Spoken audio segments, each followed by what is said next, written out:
Hi everyone, in this short demonstration, we are going to cover MySQL vaulted account access with the help of the CyberArk dynamic privilege access. So let's get started. The first step, what I did, I am leveraging upon AWS RDS service. So I spin off MySQL database. So I'm gonna click on this database. So this is the long string. So what you guys have to copy in the subsequent steps. If I go to the configuration, you can see I'm leveraging upon 8.0 MySQL version, and this is what my username is. And as usual, my password is hidden. So this is the first step, what I performed. Then if you go to the dynamic privilege access for vaulted credential, there are two different steps to be performed. The first step is account management, and the second step is connector installation. So connector installation, I already did it before. And for account management, what you have to do, you have to go to the privilege cloud, and then you can onboard this account. So I onboarded this account into my MySQL server is my platform, and my safe name, I kept it as MySQL database. So if you click on the details, so you can see the safe platform username, and then you can see the FQDN of my target database as well. So these are the few things what you guys have to configure. So we will go back to the dynamic privilege access. So here for user perspective, so user has to go to the connection guidance, click on database, click on vaulted credential, and currently it is selected to MySQL. So here I'm going to copy mention my user, and for database I'm going to copy this entire FQDN. So it got copied. So we're going to paste it here. So then what we are going to do, we are going to copy this host name and going to copy this username. So for this particular demonstration, we are going to use DB Weaver utility. So here, so I'm going to click on to create a new connection. We are going to select MySQL, gonna press next. So we are going to copy this server host and the username. So here I'm gonna copy this host name, going to paste it here.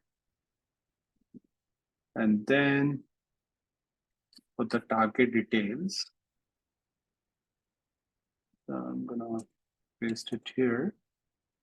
And for the password, so what I do, we will be leveraging upon MFA caching method. So I'm gonna click on generate password.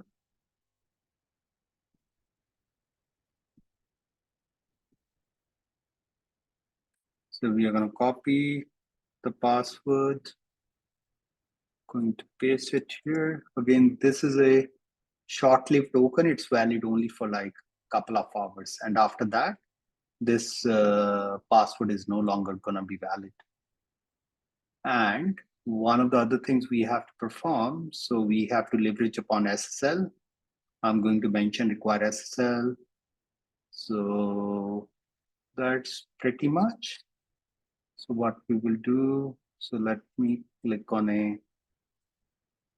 connect button. So it is going to take a couple of seconds and then we will come back.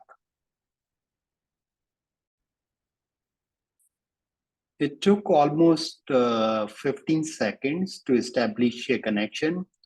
So if I click on the database, so you can see all the different details, what are the different users present and so on. It is the AWS RDS database. So what we are going to do, we are going to run a query. So I'm going to open a SQL console and I'm going to run a simple query current underscore user. Let's run this query. So you can see we got connected to this database using this admin user. So this is how the end user experience is going to look like. So what we will do, we will disconnect, and then we are going to look at it from an auditor standpoint. From auditor standpoint, what you can do, you can go to the CyberArk's audit service.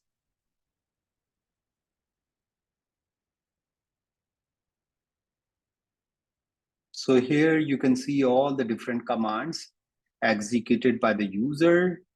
To get the entire audit information of a given session, click on the session monitoring. So here you can see the entire session. So there are two different sessions we can see. So I'm going to connect on this one. 448 one, again, we are using a vaulted method. User on target was admin. And if I click on the commands, so you will be able to see all the different commands run by the user. So I'm trying to see whether we can see the current user. Looks like it's not there. So let's click on the other session. Again, this session got opened. So when we opened a new SQL console. So let's click on command. So here you can see we ran this particular command, select current underscore user. So from an audit standpoint, CyberArk DPA will be able to help you to capture all the audit information. Rest of the information, whatever you notice here, so what happens, so behind the scenes, all these clients, so they try to query quite a number of things. So this is the reason behind the scenes we also captured all the possible information. So thanks a lot, everyone, for watching this short video.